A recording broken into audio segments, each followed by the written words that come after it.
started. Welcome everybody to the Faculty Academic Staff Forum. Looks like this topic brought in a wide variety of people, so welcome everybody. And Beth Leibham from psychology is going to talk about the role of self-compassion in college students' well-being. Thank you. Hi everybody, thanks for coming. Just a little bit about myself. I'm a child and educational psychologist. I have a master's degree in child psych and a PhD in ed psych. And I'll actually bring up the next slide because one, the topic is self-compassion, but this will work. Yep. I have to kind of laugh when I see these nice pictures of flowers and scenery because my initial research interest and experience actually involved dinosaurs.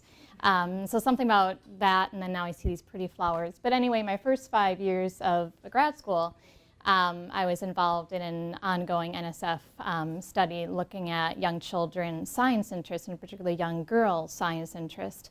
And then we started tracking a group of 204 girls around the nation who we had identified through pre-screening to be these intense dino interest girls. So I spent 5 years now then tracking these girls and doing home visits and flying across the country to visit with them. And our ultimate goal is basically to link some of the home factors that foster young girls' scientific interest and then track those interests in the long run and then start exploring their connections with academic science motivation and academic science achievement. But anyway, so my interest has always been motivation, but I initially started out with dinosaurs. And then as I got into my career here, this is my first job out of grad school, and I've now been here 12 years, and I've been teaching. I've maintained my interest in motivation, but it's evolved into motivation among my college students. So I've moved from early elementary children's motivation into more college student motivation interest. And that was what kind of led me down this path, and that I've been specifically looking at what's known as academic goal orientation, so mastery versus performance goals. So we know that students come into our classes with these goal orientations. Some students tend to have these what we call performance orientations. So they're kind of motivated by the outcome, the performance. How will I look? What will my grades look like? Will people perceive me as being smart? And other students come into our classes and they tend to have these primary mastery orientations. So their primary goals are, will I master this content? Will I get it? So I've been exploring that topic for years with students, and then that, believe it or not, is what then started triggering this interest in self-compassion, because there was a small line of research connecting goal orientation to self-compassion. And it just so happened at the time that I was starting to see that research, I had a student of mine come in and start talking about her research interest, and she started talking very excitedly about self-compassion, and I thought, this is awesome, because I actually have been wondering about this myself.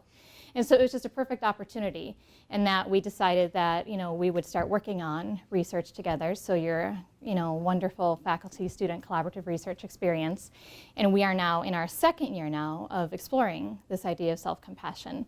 So, and in last year we viewed primarily as just an exploratory year. We need to get into the literature. We need to see what they're saying about this, and then we did a broad exploratory study at the end, and then later today I'll tell you where we're progressing with that. But anyway, so let's get into self-compassion. So it's been a very quick growing topic of interest among many within the field of psychology, and Krista Neff is the big name. Krista Neff is an educational psychologist by training, and she had spent her 2 last years of graduate school working on a dissertation on children's moral development, but she happened to be collecting her data during this time in India. And that actually, she became familiar with the practice of Buddhism. And that was then what led her into this idea of self-compassion, because as we'll talk about in a few minutes, Buddhism and self-compassion are very much linked. And so she's the biggest name, and her goal when she returned to the States and began her career was to empirically examine and perhaps validate this idea of self-compassion. And it's relatively new. You know, it was 2002. That's the time period that her big studies started being published. So it's really only been about 14 years that we started seeing this topic in the field of psychology or in psych-related journals. Okay, and again, you know, so there's books on it, but just to give you a sense of, you know, at this point there are, you know, numerous studies, empirical studies that have been published. And I've pretty much stuck to the ones coming out in the field of psychology, but I know there's a lot of work being done in the field of education as well. But just to give you a sense of the empirical literature, and you will notice Neff's name is a big one. Okay, so before we get into really defining and talking about self-compassion, I think it's important just to give some background information, because in my field, developmental psych, ed psych, there's all these self terms. And sometimes people use them interchangeably, but it's important that we don't. So I just want to very quickly help us distinguish. When we talk about self-perceptions, people's perceptions of themselves, the common ones we refer to in psychology are self-esteem, self-concept, self-efficacy, and then now this newer term, which very loosely falls under that umbrella of self-perception, which is self-compassion. So we'll just take each one. So self-esteem, because again, we shouldn't be using them interchangeably. Technically, they're very, you know, distinct, although related constructs. So self-esteem is what we consider to be more of a global, evaluative construct. So that refers more to my feelings of self-worth, you know, and how I, if someone were to ask me, you know, how I value myself, that would be getting at this idea of self-esteem. So to give you a sense of what it is, I think one of the easiest ways is to show you how we measure it. So the Rosenberg self-esteem scale is one of our common measures. But it's what we consider more of a global, you know, in that we don't see a whole lot of domain specificity where it might change in different contexts, you know. So I might have one self-esteem level in math versus in playing softball. That really isn't how we talk about self-esteem. It's more of a global construct that we carry with us. And again, it's more of a evaluative assessment, whether or not I perceive myself to be worthy. Self-concept, on the other hand, it's not so much how I value myself. It's more of a cognitive construct, in that these are now my beliefs about myself. You know, and this now we have multiple dimensions. It's not global. You know, we have academic self-concept, we have social self-concept, we have appearance, physical ability self-concept. So simply put, this is our understanding and beliefs about our strengths and our weaknesses. So not a global and not, you know, a measure of value as much as, you know, this is the simple who are you. Then we have self-efficacy. And this has more to do with our belief about the likelihood of success on a particular task. So, you know, what is the likelihood I will be successful on this task or with this goal? So it's very task specific. So that's another one of those self-perceptions. So again, just to help you understand, we don't want to be using them interchangeably. You know, technically we have validated them as being these distinct constructs, related, but you know, they each do carry their own meaning. And then self-compassion, it's not so much a belief, it's not so much a feeling of value, but rather it's almost, you know, a self-reaction. So how do I react to myself? You know, when I've encountered difficulty, for example. And then you can see one of, you know, the common measure developed by Neff, a 26-item measure that we use. At the very end, when I show you data from our study last year, we'll refer back to this because then I'll show you the sub-scales and it'll make more sense when I show you just what that data look like. But again, simply put, this is more about how do I respond and react when I've been, you know, when I face adversity or when I've had, you know, a failure experience or something I'm disappointed with. So just throwing out all those self-terms and helping us understand that they are distinct, and we want to be careful and make sure. So I'm not talking self-esteem, I'm not talking self-concept today. You know, we're honing in on this idea of self-compassion. All right. Self-compassion has its connections with Buddhism, and this too has been a really awesome experience for me in terms of this research and faculty-student research. It's really highlighted for me just the value and the benefits of our liberal arts education and how much we learn from our students. My point being is one of the students in our group, as we were starting this research last year, she was taking a course up in the religious studies department on Buddhism. And so it was just neat how we were able to then, with her having, being in that course, she was really able to help us as we tried to really navigate through this literature and start to parse out all of these terms. And so she contributed a lot, I think, to the rest of our understanding just by bringing in that Buddhist perspective. But just a couple points here. So here, our Western perspective, we have this distinction between compassion and self-compassion. So compassion, we use that when we're referring to something we feel toward others, where self-compassion is something we feel towards ourselves. But interestingly, when we look at the Buddhist perspective, they don't have this distinction between self-compassion and compassion. Compassion is simply something we feel both toward others and toward ourselves. So I thought that was an interesting distinction. Another, we just had this conversation in our research group last week. So oftentimes the word suffering comes up in the self-compassion literature. And we were reading an article last week, and again, they're talking about, suffering and how it's important to understand people's levels of self-compassion when they're experiencing their suffering. And I said to my students, I don't like that word because I've had a lot of hardships in my life, but I don't know that I can sit here and say I've ever suffered. I don't know that I know what suffering means. And I have a hard time as we think about our college students. I don't know that I want to go out there and say that there's suffering. I've seen a lot of students in pain, but I'm just struggling with this whole idea of suffering. And this is my own bias in the field of disability advocacy. We really refrain from using emotionally laden terms like suffering. We don't want to do that.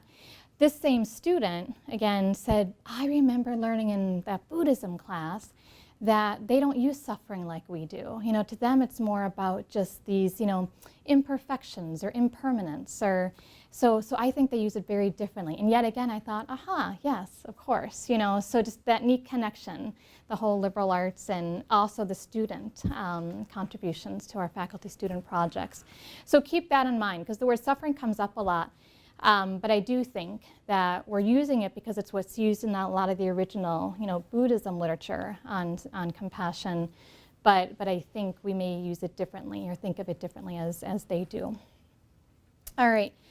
Okay, so why self-compassion? Okay, so simply put, we don't have time to get into all of this, but back in the 80s, right, we found that a lot of our parenting, teaching strategies really started reflecting more of the humanist perspective of psychology. This is when we started becoming more concerned with children's self-worth and children's feelings. And some people refer to the 80s as the start of the blue ribbon era.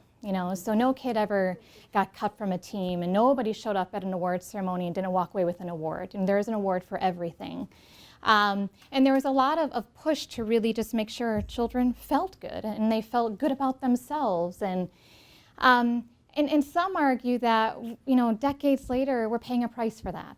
Some argue that, maybe we took it too far because here the intention was good, right? Like if we make people feel good about themselves, we make sure people are feeling worthy, well then certainly that has to be a buffer against, anxiety and depression and any type of sadness one might feel.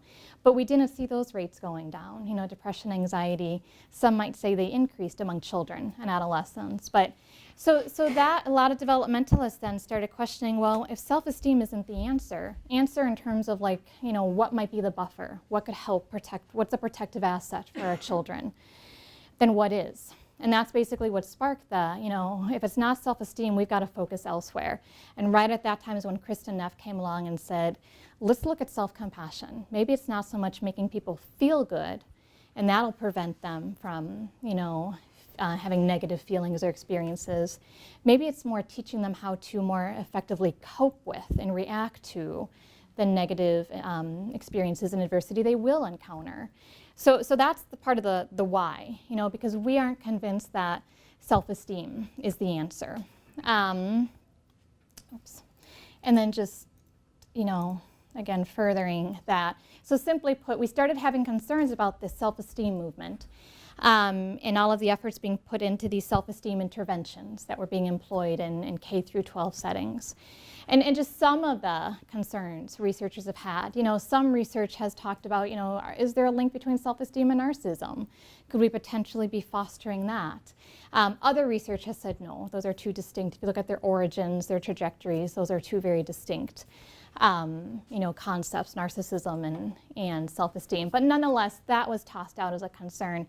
Self-absorption, people talked about, maybe this actually, when we try to move children away from egocentrism, from that cognitive perspective, and get them to be more capable of taking others' perspectives. If we're constantly exposing them to these self-esteem interventions and movements and it's all about you and you're great, well, isn't that at some point contradicting the let's also get you out of this egocentric stage? And then the lack of concern for others because of the focus on self. And then also people started to question, because if you look at the development of self-esteem, a lot of times it involves, social comparison. In order to know where I stand, I have to then be able to compare myself to other people. Or there's this idea of the ideal self, right? My self-esteem, according to the literature, is formed by the discrepancy between who I am now and who my ideal self is, right? And if I fall short from who I want to be, now that might feed into lower self-esteem. But the concern was, but if we always have these children and adolescents focusing on ideal, right, and always making salient the fact that that's ideal, but they're not there, could that really be a good thing? So this is, again, late 90s or so is when they started saying, they being, a lot of my field, developmental psychology, we need to be looking elsewhere. What else could we be doing in terms of these protective assets? So that led us to self-compassion. Okay, so what is it? Simply put, it's being open to and moved by one's own suffering. But again, there's that term, right? That's where I would have this discomfort. But because of my student who helped clarify the way that that term is used within the Buddhist context, it really is more about our personal inadequacies. Because the reality of it is we all have them.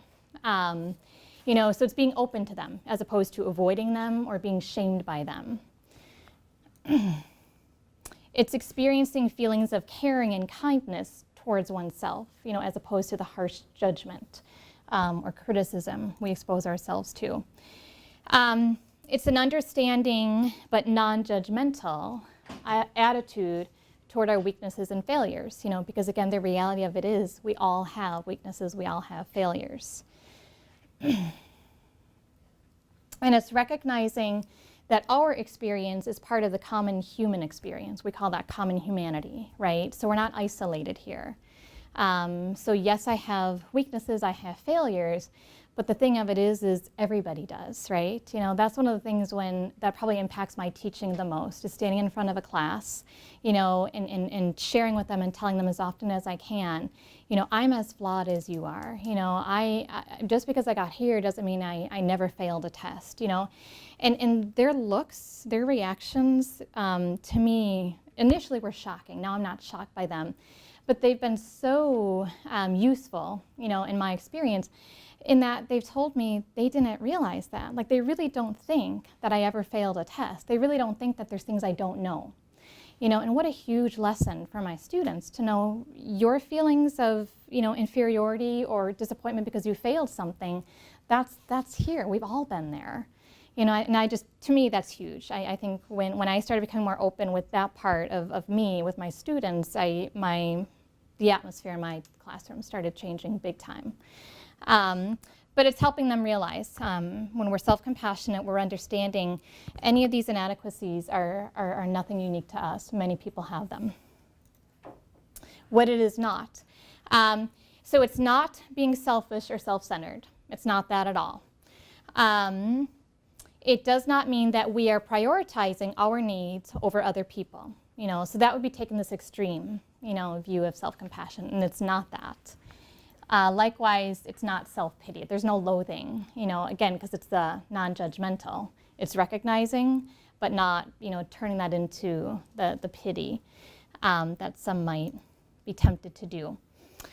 More formally, when we start to look into the literature and how we've empirically examined this, Neff has talked about self-compassion as having 3 components. So if you were to look at those scales and how they're scored, you would see that they have these 3 subscales. So the first one is the self-kindness, right? So individuals who engage in self-compassion are engaging in self-kindness. They're kind and understanding to themselves, as opposed to judgmental and self-critical. The second component is the common humanity. So we see this experience as part of the larger human experience. We're not isolated by it. And then the third component is mindfulness, holding one's painful thoughts, in a balanced awareness. So basically, acknowledging the fact, yes, this has happened, and this just stinks. But then quickly, not attaching judgment, but then just reminding yourselves, but there's also all these other good things in my life, right? So yes, I have these weaknesses, but there's the positive, so it's the being mindful and holding, and the non-judgment, and then that balanced awareness.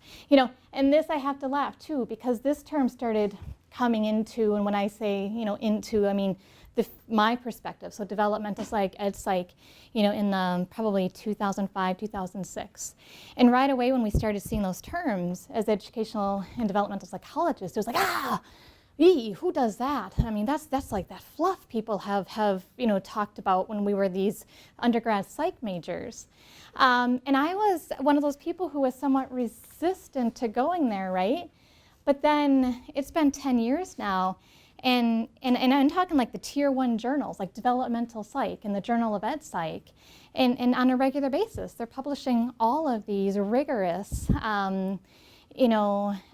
very relevant studies on mindfulness, particularly its role in the classroom. And so it's been about 5 years now, and it's like, I can't avoid evidence, right? We're all about teaching our students evidence-based practices. Here the evidence is telling me this is an important component, of classroom functioning and emotional regulation for children. So anyway, this too, I stand here and I think, gosh, I started with dinosaurs, and I'm self-compassion and mindfulness, but I'm just following the evidence. This is what I'm seeing in my field, developmental and educational psychology. Okay, so 3 components are involved with self-compassion. Also, just a key point here, it's very much being talked about within child psych, particularly emotional regulation. So the development of our emotional control, our ability to regulate our emotion. And that's a key factor for optimal human functioning. I mean, we've all been around those children who lack, adults too, I suppose, who lack the emotional regulation. And that makes it very hard to function optimally, and basically self-compassion, we believe, is a very effective emotional regulation strategy. Those are very much linked. All right, so, okay, again, lots of research, right? We've had about 14 years worth of research. We know self-compassion has been negatively linked to self-criticism, depression, anxiety, procrastination tendencies, performance goals, among other factors. And by negatively linked, as self-compassion increases, then these factors decrease. It's also been positively linked to connectedness. By that we mean social connectedness, that feeling of belonging. Self-determination, which is that sense of I have control over my destiny, I have control over my outcomes. Subjective well-being, mastery goals, which I referred to earlier, so students' academic motivation. And then resilience, which many child psychologists would say that's our ultimate goal, is to figure out what do we need to give these children, so they will always have the ability to bounce back, to be resilient as they walk through life. Why is it relevant for college students? The question at this point, I think, is why not? Really. So again, just some of the published studies here. I mean, I see terms like academic failure, stress, mindful eating disorder, and I think that screams college students, right? I mean, these are the things that real college students that sit in front of us every day are dealing with. And they have been linked with self-compassion, so again, why not? If we're really serving our college students and looking for ways to give them these optimal experiences, why not? Why not look at self-compassion as being a possible protective factor buffer for whatever adversity they may encounter? Just wanted to point out a couple of the key studies. Students who scored high in self-compassion weathered difficulties more successfully, lower homesickness, less depression, and expressed greater satisfaction with their decision to attend this university, right? So linked with homesickness, depression. This is that whole field of transitioning into college that we want to be mindful of when working with college students. Here we have the academic failure, so self-compassion positively associated with mastery goals, which is our more intrinsic, I want to master the content. Negatively associated with performance goals, which is I just need a good grade. I care about what people think about me. Less fear of failure, greater perceived competence, positively associated with emotion-focused coping as opposed to the avoidance-oriented strategies. All of these, I think, relevant for all college students and ours here at UW-Eau Claire. Here's the stress one. So this was taken from the conclusions, not the abstract, but the importance of self-compassion as a predictor of students' well-being. And then in another study, undergraduate students' self-compassion scores predicted their self-evaluations and reactions to real-life events. Just one or two more, I think this might be the last one. Again, the mindful eating disorder symptomatology. So higher self-compassion predicted lower body mass index, eating disorder symptomatology.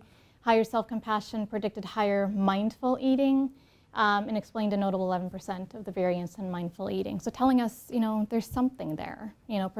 Maybe this is one of those buffers, assets we can be providing our students with. This is the last one. There have been some attempt to develop and implement interventions to increase self-compassion. Here, this particular study, the self-compassion intervention led to significantly greater increases in self-compassion, mindfulness, optimism, self-efficacy, greater decreases in rumination, when we tend to just stew on and become fixated on some of the negative aspects in our lives. So again, last year it was just primarily exploratory. Let's get into the literature, let's test out this measure, let's see what's out there here at Eau Claire. And so the self-compassion has the 6 subscales. There's the self-kindness, the common humanity, the mindfulness, but then the negative, corresponding subscale, the self-judgment, which is the negative with self-kindness, isolation, over-identification. Based on Neff's descriptors, she would classify this as moderate, so not low, not high, but, so our students are, demonstrating or self-reporting moderate levels, of each of these, but overall, just a moderate level of self-compassion. So, but again, self-report, and, we have a lot of work yet to do to really, I think, dig a little deeper here. Some would argue, moderate is reason for concern, right? In terms of the self-judgment, the isolation, the over-identification. We had 170 students. We only had 30 males, so we didn't dig too much into the gender difference. We primarily, with CSD, education, and psych majors were our primary participants. And nursing majors. Actually, we had 4, because there ended up being some differences across major that we found interesting. So, for example, self-judgment, nursing majors were significantly higher than the other majors. So we thought there could be room to keep moving there and look at some differences across majors. And as far as just your basic correlation matrix, what was interesting to us is the scale worked as we expected it to. With the other research was finding previous research in terms of those connections, links, we found as well. And so we looked at the subscales of self-compassion, but then we were also interested in perfectionism, anxiety, the 2 dimensions, worry and emotionality, and then performance approach, goal orientation. And so again, we found, what we thought we would find, which then kind of is what convinced us we're going to keep going with this. We're going to dig a little deeper and perhaps be a little more sophisticated in our research methodology and keep moving, because maybe there is something here. So as far as where that leads us right now, we this year we are wanting to look at the connection between self-compassion and what's become known as overparenting. So our thinking there has been, well, self-compassion, basically involves these coping mechanisms, right? The self-kindness, the mindfulness, and these are things you really can only develop if you've had the experience to develop, right? So how could I practice self-kindness if I've never encountered adversity? Which then brings us to the overparenting, because one of the fears, one of the findings coming out with some of the overparenting literature is we have a lot of children who are, making it through as far as high school without ever having really experienced failure or a difficulty, partly because they have parents who are well-intended parents, but protecting them from this. And the argument is, if you need exposure to develop and practice the skills, then are we really serving our children well by never exposing them to frustration and failure? And so we're interested to know, is it possible you could develop high levels of self-compassion if you come from what would be known as the overparent? And the terms you likely have heard is the helicopter parent and the lawnmower parent and the emperor parent and the stack the deck parent. I mean, we have a lot of classifications for these parents. But so we're interested, we want to see if there's any links there. And we just started, we're in our week 2 of getting in familiarizing ourselves with the concept of overparenting and how would we even measure that. We're thinking we have to go at the self-report, students self-reporting their perceptions of their parents' strategies. So we have options in terms of measures, but we still need to narrow that down. But then also somewhat related to that, we want to look at the connection. My students might not know this, and a couple of them are here, but I want to look at the link with the whole growth versus fixed mindset, right? Because that too, growth mindset is the belief that even when I fail, I could keep trying harder and maybe make some progress. And it's effort and failure that will make me more successful, where the fixed mindset is more about, if I'm ever going to get it, it was determined at birth. Either you have it or you don't. And if I fail, it simply means this isn't my thing, and why bother? I'm not going to try. So I think that whole idea of failure and beliefs about these innate abilities, I think is potentially linked. We know it's linked with parenting. We're seeing the link between mindset and parenting strategies, parent reactions, which also makes me think maybe there's something there with self-compassion. My hypothesis would be is that people with higher levels of self-compassion would be more likely to endorse the growth mindset, and they'd understand that failure and effort means you're making progress, and that's what you have to do to excel at something. So that's where we're at. Questions? Yes? Seems like one takeaway for us is that if we create a learning environment where failing is okay and a positive way for learning, that would be one way to nurture self-compassion in students. What other ideas do you have for us to implement in our classes? So that for sure. I mean, and that starts, we're working against a lot of factors, one of which is by the time they come into our classrooms, they've had K through 12, right? They've had home experiences. But in an ideal world, the message that failure is good, and this is only going to prompt our development, would be there, right? So if we could be sending that message to our students, right? And that means de-emphasizing grades, right? Not, dismissing them because they're important, but stop the overemphasis in the classroom and talk about the benefits of failure. The other one, and I think I already alluded to this, but being so open with the whole common humanity thing. Do you really think that all speech pathologists out there, got there through a pathway of straight A's and knowing exactly what they wanted from day one on their college campus? So really pointing out, and if you're not comfortable with your own, bring in examples of others who have had those inadequacies. To me, that would be the big one. But then also, I think, some of the research with the young kids shows that teachers' parents could demonstrate the whole idea of mindfulness. That's something that we could, through modeling, be showing students, right? So even me, like spelling something wrong on the board in front of students, just kind of talking myself through that so they can hear me saying, shoot, there I go again. All right, well, I spelled all the words right yesterday, right? Everybody saw that. So just kind of demonstrating that balanced worldview, or just being mindful, right? So I think modeling, being willing to share the common humanity part, but the big one, I think, is failure is okay, what a awesome thing that would be if our kindergarten and first graders came home, you know, with a smile on their paper, even if it was 10 out of 20. That's what always makes me sad, is the smiles are only for the 18 and 19 out of 20. But what if they learned that, great, you know, now you got 10 wrong, that means we got 10 things we could learn tonight. Wouldn't that be great? So, yeah.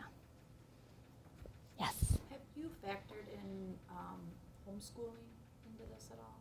No, I haven't, and I'm not even, I can't even think of a study that has yet connected this to specific education ideologies or context. So, but there could be something there. Yeah. Any other questions? It's not a question, more of a comment.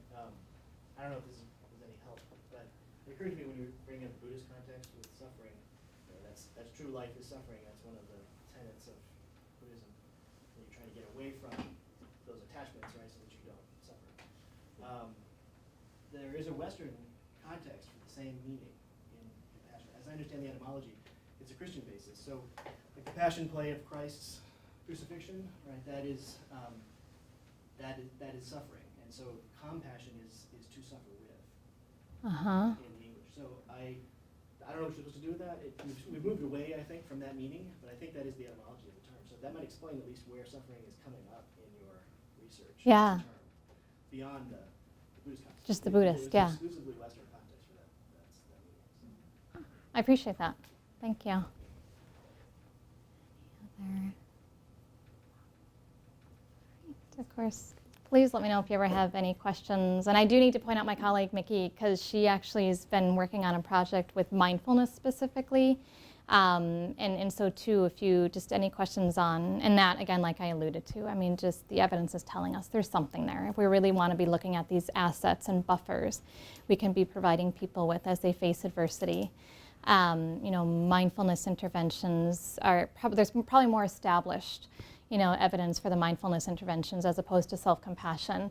But it's growing, you know, so there are people here I know who have interest, and if you ever want to know more about what would this mean for the classroom or me just caring about my college students, I'd be happy to talk, and I know others, like Nikki would as well, so.